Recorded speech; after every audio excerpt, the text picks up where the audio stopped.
안녕하세요. 나봉 작가입니다. 지난번 영상에서는 왜 일기를 써야 되는지에 말씀드렸는데요. 이번 시간에는 일기를 그럴싸한 에세이로 만드는 과정을 함께 해보려고 합니다. 같이 글 써보는 건데요. 실전 과정인 거죠. 제가 지난번 영상에서 제주도 여행 갔을 때 바다 본 이야기를 읽어드렸잖아요. 보통 여행 갔다 와서 일기 쓰라고 해보면 이렇게 쓰겠죠. 제주도 여행을 왔다. 에메랄드빛 바다가 너무 예뻤다. 일상을 떠나 탁 트인 바다를 보니 정말 기분이 좋았다. 이렇게 심플하고 단순한 일기 어디서 많이 본 스타일 같은데 바로 내 일기 같은데? 이런 생각 들죠? 마치 초등학교 때 쓰던 일기 그 형태 그대로 멈춘 것 같은데요. 사실 우리가 일기를 제대로 쓴 건 초등학교 때 이후에는 없습니다. 검사를 했으니까 쓴 거죠.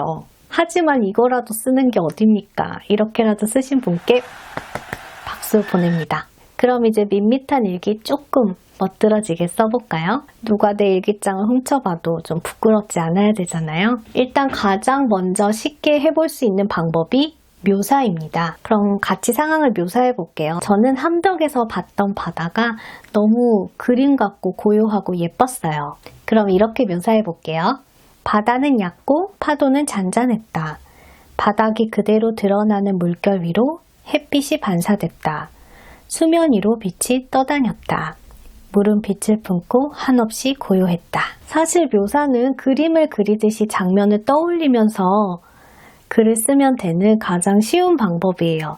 관찰자의 눈을 기르는 연습이 좀 필요하긴 하지만요. 그림을 그리듯이 한다고 중구난방 막 생각나는 대로 묘사하는 건 별로 좋은 방법이 아니에요. 뭔가 한 가지 포커스를 맞추는 게 필요한데요. 저는 그래서 고요함에 포커스를 맞춰봤습니다. 그래서 이렇게 문장을 더해볼게요. 바다는 얕고 파도는 잔잔했다. 바닥이 그대로 드러나는 물결 위로 햇빛이 반사됐다. 수면 위로 빛이 떠다녔다. 물은 빛을 품고 한없이 고요했다. 바다는 자기가 꼭 품은 빛이 행여 놀라 달아날까봐 아주 천천히 움직였다. 마치 아기를 재우는 엄마의 자장가 같았다. 지금 이 관찰자는 이 바다가 얼마나 고요한지에 대해서 말하고 싶어 한다는 게 느껴지시죠? 이런 표현법이 들어가면 글이 더 생동감이 생기고 글의 해상도가 높아진다고 할 수 있죠. 표현법은 나중에 좀 더 자세히 다뤄보도록 할게요. 이제 또 하나의 스킬이 나와야 되는데요. 묘사에서만 그치는 것이 아니고 그 묘사를 내면화하는 방법입니다. 사람이 아름다운 풍경을 보고 감탄하는 건 단순히 그 풍경이 막 웅장하고 멋져서 그런 게 아니고요. 그 풍경이 내 마음속에 어떤 한 부분을 톡 건드렸기 때문인데요. 그 흔들린 마음의 한 구석을 알아차릴 필요가 있어요. 나는 대체 왜 이 풍경이 좋은 거지? 뭐에 반한 거지? 이렇게 자신에게 질문을 던지고 답을 찾아봐야 됩니다. 답을 찾아서 문장을 더해볼게요. 바다는 얕고 파도는 잔잔했다.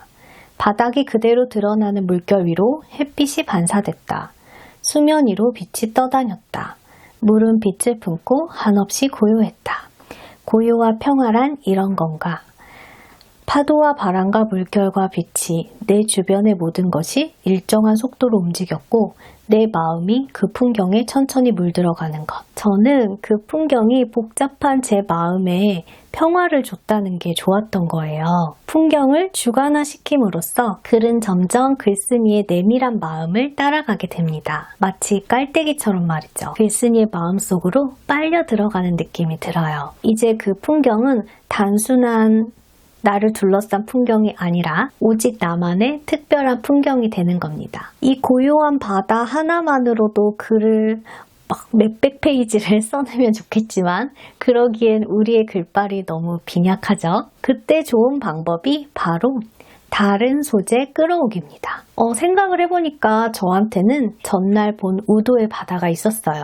그래서 이 글에 우도의 바다를 끌어와 볼게요. 저는 그때 우도의 바다를 보고 굉장히 성난 바다라는 느낌을 받았어요.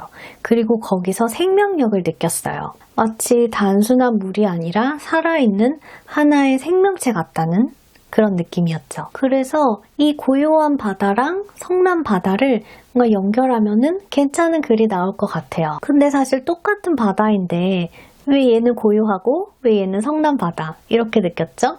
뭐 단순히 그날의 날씨, 지형, 환경 그런 이유 때문에 달랐겠죠. 하지만 글 쓰는 사람은 여기에 상상력을 더해줘야 돼요. 이렇게 상상하는 재미가 글 쓰는 재미 아니겠어요? 글을 읽는 사람도 평범한 소재나 이야기를 색다르게 상상한 작가의 매력에 빠져들어서 글을 읽게 되는 거거든요. 그런데 사실 상상력을 키워라 이 말 굉장히 어려워요. 되게 무책임한 말이에요. 그리고 대체 어떻게 상상력을 키우라는 거지? 이런 답답한 마음이 들죠. 사실 상상력에 대해서는 제가 굉장히 하고 싶은 말이 많아서 다음번에 같이 얘기해 보도록 할 거고요. 상상력은 다양한 다른 용어로 대체될 수가 있어요. 특히 에세이에서는 글이 에세이가 되려면은 뭔가 이렇게 감동적으로 끌어내는 요소, 이 작가의 머릿속을 한번 보고 싶은 그런 마음이 있거든요. 그게 바로 통찰입니다. 그래서 제가 마지막으로 이 글을 어떻게 마무리할 생각이냐면요. 여기서 인간의 성숙에 대해서 한번 생각해 봤어요. 사람이 성숙하려면 그 마음의 어떤 고뇌를 겪은 후에 저는 성숙할 수 있다고 믿거든요. 그냥 갑자기 성숙할 수는 없잖아요. 그러니까 저 바다의 고요는 인간에게 있어서 마음의 고요는 그냥 얻어진 것이 아니다. 고요하기 전에 그 사람의 마음은 얼마나 고뇌와 번뇌로 막 폭풍이 쳤을까. 이런 상상을 해봅니다. 그래서 우도의 바다가 번뇌의 바다였다면 그 번뇌가 끝나고 함덕의 바다처럼 고요와 평화를 얻게 된다. 이런 주제로 에세이를 마무리하면 될 것 같아요. 이런 제 통찰을 짧은 에세이로 완성해봤습니다. 오디오북 형식으로 만들어 봤는데요. 이 영상 마지막에 보여드릴게요. 이렇게 같이 글 쓰니까 더 재밌는 것 같아요. 결국 하나의 일기가 그럴싸한 에세이가 된 것은 하나의 현상이나 사물을 깊이 있게 생각해 본 결과인데요. 그래서 글쓰기를 하면 좀 더 골똘하게 생각하는 습관을 갖는 것 같습니다. 요새같이 뭐든 막 빨리빨리 만들어내야 되는 시대에 이런 느린 사고의 과정이 좀 답답할 수 있겠지만 오히려 그런 시대이기 때문에 생각하는 습관이 더 필요하다고 생각합니다. 빨리빨리 막 남들 하는 대로 따라가다 보면은 내가 이걸 왜 해야 되는지 모를 때가 더 많아요. 그럼 나중에 분명히 후회해요. 다들 자기가 원하는 거 하라고 하잖아요. 근데 자기가 진짜 원하는 게 뭔지 생각해 본 적 있으세요? 남들이 하니까 하는 게 더 많을 거예요. 오히려 글을 쓰면서 잠깐 멈춰서 생각해 보는 거예요.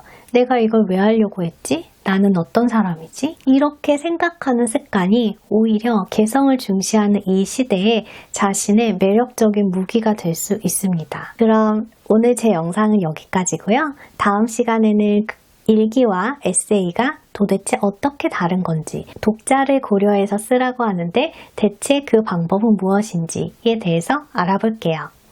안녕! 함덕의 바다는 고요했다. 투명한 에메랄드 빛깔의 물은 얕은 바닥을 그대로 드러내고 있었다. 자신 안으로 들어오는 그 무엇도 감싸 안아줄 수 있는 따뜻한 고요였다. 파도의 철썩거림마저 조용했다. 그 소리를 듣고 있자 내 마음을 부여하던 모든 시끄러운 언어들이 가라앉는 걸 느낄 수 있었다. 철썩철썩 아주 느리게 움직이는 물결 위로 햇살까지 부서지면서 이 평화로운 풍경은 완벽해졌다. 날이 더 따뜻했다면 백사장에 하루 종일 앉아 바다만 내려다보고 있을 수 있을 것 같았다. 며칠 전 봤던 우도의 바다와는 딴판이었다. 그날 배에서 내려다본 바다는 살아 숨쉬는 생명 그 자체였다. 끊임없이 출렁이고 으르렁대고 고통 속에서 온몸으로 몸부림치면서 제멋대로 방향을 바꾸며 배를 집어삼키려 들었다. 물속으로 손을 담그면 물이 아니라 검고 끈끈한 피가 흘러나올 것만 같았다. 한 마리 새가 그 포효하는 바다 위에 닿을 듯 닿지 못하고 있었다. 조금만 발을 잘못 디디면 그 시커먼 공포 속으로 빨려 들어갈 것 같았다. 그 새가 부디 이곳을 무사히 벗어나 육지에 닿기를 간절히 바랬다. 전혀 다른 모습이지만 하나의 바다였다. 바다의 고요는 그냥 만들어진 게 아니었다. 그 이면에는 엄청난 몸부림과 울부짖음이 있었다. 자신의 뼈와 살을 깎는 고통 끝에 돌고 돌아 이제야 육지에 닿았을 때쯤 주변을 포용할 수 있는 평화를 얻은 것이리라. 저 멀리 여러 마리의 새가 물길질을 했다. 그렇게 파도가 만들어낸 조용한 울림이 오랫동안 나를 쓰다듬어줬다. 고맙다. 이토록 찬란하게 아름다워서. 몽글몽글해진 마음을 품고 다시 길을 떠난다.